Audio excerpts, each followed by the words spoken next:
Salam, saudara-saudari yang dikasihi Tuhan. Sebelum mendengarkan firman Tuhan, mari kita berdoa terlebih dahulu.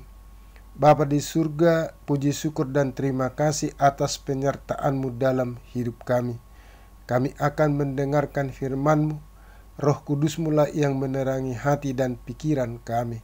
Dalam nama Tuhan Yesus kami berdoa. Amin. Firman Tuhan renungan hari ini, Kamis 16 Juni 2022, tertulis pada Mazmur 51 ayat 3.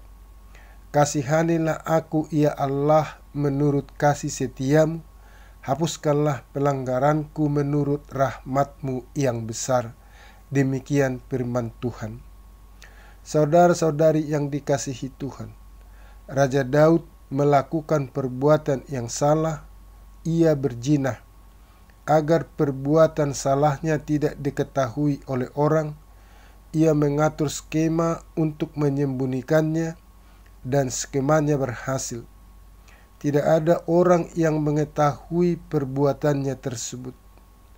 Sayang bagi Daud, ia lupa atau ia tidak menyadari bahwa di hadapan Tuhan tidak ada yang tersembunyi.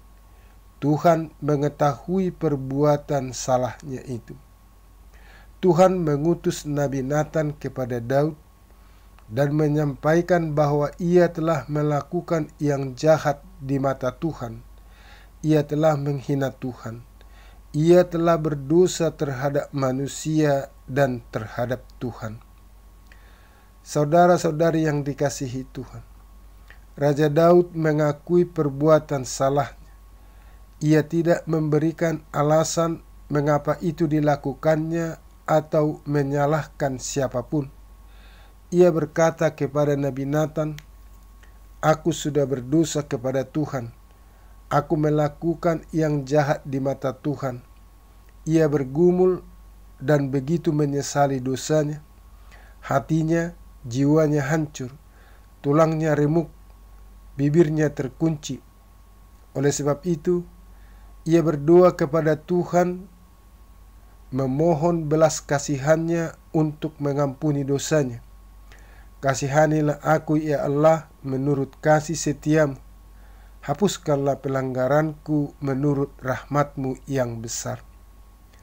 Ia juga memohon agar dibersihkan dari kesalahan, ditahirkan dari dosa, diperbaharui batinnya, dikembalikan gairah hidup dan sukacitanya. Dan ia berjanji akan mengajarkan jalan Tuhan dan akan memberitakan puji-pujian kepada Tuhan. Saudara-saudari yang dikasihi Tuhan, kisah Daud memberitahukan bahwa kepada manusia orang bisa saja menyembunyikan pelanggarannya, dustanya, dosanya, tetapi kepada Tuhan tidak bisa, karena di hadapan Tuhan tidak ada yang tersembunyi. Semuanya terang dan jelas. Jika melakukan pelanggaran, melakukan dosa, hendaklah mengakuinya kepada Tuhan dan dengan kerendahan hati memohon belas kasihan Tuhan untuk mengampuni dosa itu, tanpa harus mencari alasan atau menyalahkan pihak lain sebagai penyebabnya. Salah satu cara menjauhkan diri dari perbuatan dosa adalah menjaga hati. Sebab dari hati orang timbul segala pikiran jahat, percabulan, pencurian, pembunuhan, perzinahan, keserakahan, kejahatan, kelicikan, hawa nafsu, iri hati, hujat, kesombongan, dan kebebalan. Semua hal-hal jahat ini timbul dari dalam, menajiskan orang. Markus 7 ayat 21 sampai dengan 23. Dan selain itu, berjaga-jagalah dan berdoalah supaya kamu jangan jatuh ke dalam pencobaan. Roh memang penurut, tetapi daging lemah. Matius 26 ayat 41. Amin.